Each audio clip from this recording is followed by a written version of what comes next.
إن الحمد لله وسلم وسلم على نبينا مصطفى محمد صلى الله عليه وسلم وعلى آله وصحبه أجمعين أما بعد أعوذ بالله من الشيطان الرجيم بسم الله الرحمن الرحيم സൂറ ബഖറ 201 ആയത്ത് അല്ലാഹു സുബ്ഹാനഹു വ തആല വിശദീകരിക്കുന്നു വമിൻഹും അവരിലുണ്ടെന്ന് പറഞ്ഞാൽ ആ ജനങ്ങളിലുണ്ട് മന്നൊരുവൻ യഖൂൽ അവൻ പറയുന്നു റബ്ബന ആതിനാ ഫിദ് ദുനിയ ഹസന ഈ ദുനിയാവിൽ സകലമാന നന്മകളും ഞങ്ങൾക്ക് നൽകണമേ ഞങ്ങളുടെ രക്ഷിതാവേ വഫിൽ ആഖിറതി ഹസന ആഖിറത്തിലും ഞങ്ങൾക്ക് നന്മ നൽകണമേ എന്ന് പ്രാർത്ഥിക്കുന്നവർ ആ ജനങ്ങളിലുണ്ട്.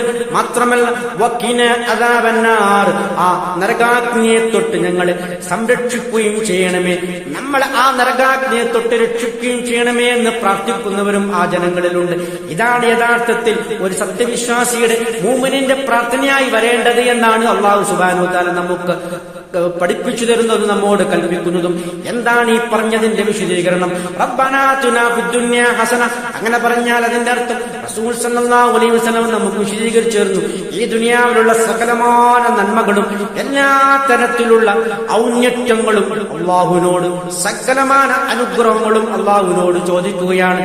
ഇനിയൊന്നും അതിന്റെ അടിയിൽ, അതിന്റെ പരിധിയിൽ ഇനി ഒന്നും തന്നെ ബാക്കിയില്ല.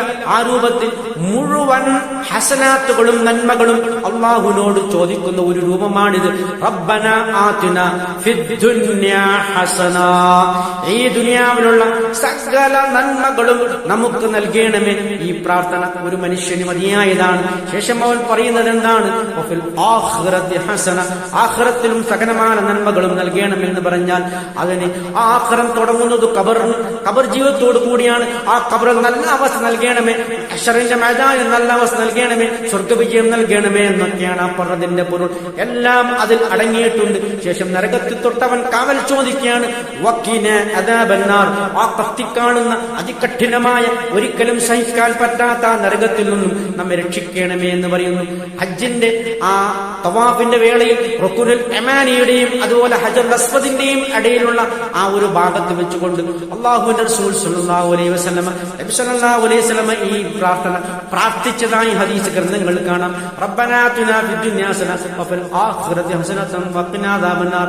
നാം ഇന്ന് ഹജ്ജിനോ ഉംറക്കോ പോകുകയാണെങ്കിൽ എല്ലാ മുഅ്മിനീങ്ങളും ഇത് നിരന്തരം ആ സ്ഥലത്ത് വെച്ചുകൊണ്ട് പ്രാർത്ഥിക്കുന്നതായി നമുക്ക് നേരിട്ട് കാണാൻ കഴിയും.